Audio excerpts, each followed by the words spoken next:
Nicholas Ross is chief counselor of the Haisla Nation. Hello. Hi. Simon? I've come to get his thoughts on the tanker terminal, planned just outside his nation's front door. Thanks for taking some time.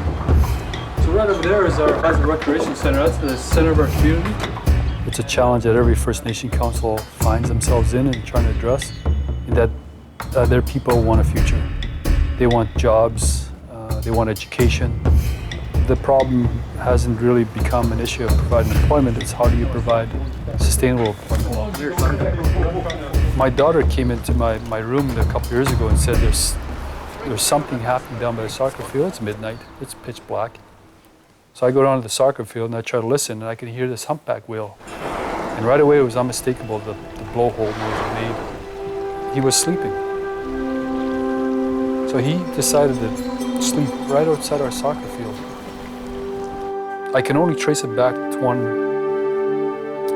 initiative where the effluent from a pulp and paper mill stopped being dumped into the Kitimat River. The feeling that came over me was just one of relief, joy. 1 year later, life starts coming back. That tells me there's potential here. There's promise to make things the way they were if we don't make the same mistakes they did back in the 70s, back in the 50s. If you can have a conversation with someone regarding the environment first, which is important as a foundation, as I mentioned, but also the economic benefits that are derived from that help our country, our economy, or our communities, and then tie that into the need that we all have for energy and its products to be able to sustain our lives, you can have a sustainable discussion. Many of the folks that I end up talking to are ones that want to see that change happen in the next year or 2 years or 3 years. And as we look to the future, it is going to be a lower carbon future. But for the next 20, 30, 40, 50 years, that is slowly migrating rather than suddenly changing. The Nobel Women's Group is winding up their tour of the oil sands and the Northern Gateway Pipeline Project with a press conference in Vancouver. I've come to reconnect with them and find out what they've learned. Focused on the voices of the women living in these communities. But we know they have strong opinions and indeed are taking action to preserve their communities.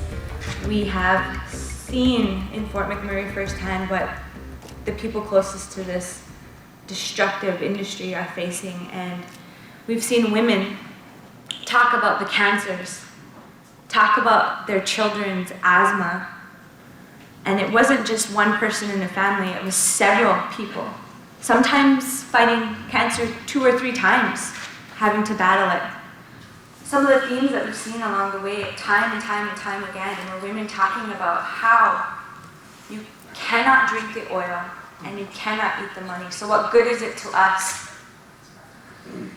I was totally awestruck by the commitment of all of the women that we met on these 8 days to stop the pipeline. Many of them recognized that stopping the pipeline was not just about protecting their river, their land, their communities, but it was about, and these are my words, not theirs, driving a stake into the heart of the tar sands. And then hear from them that they have been called conspirators, eco-terrorists, enemies of the state. This woman with a walker is an enemy of the state. I would say the state is making itself an enemy of the people it is supposed to be protecting. Has anything changed with your point of views? Being here and going for 8 days from Fort McMurray at the heart all the way out here to Vancouver and seeing people's affected along the way has opened my eyes to even more passion to say this is an insane project that needs to be stopped and shut down. Why did you come on board with this study?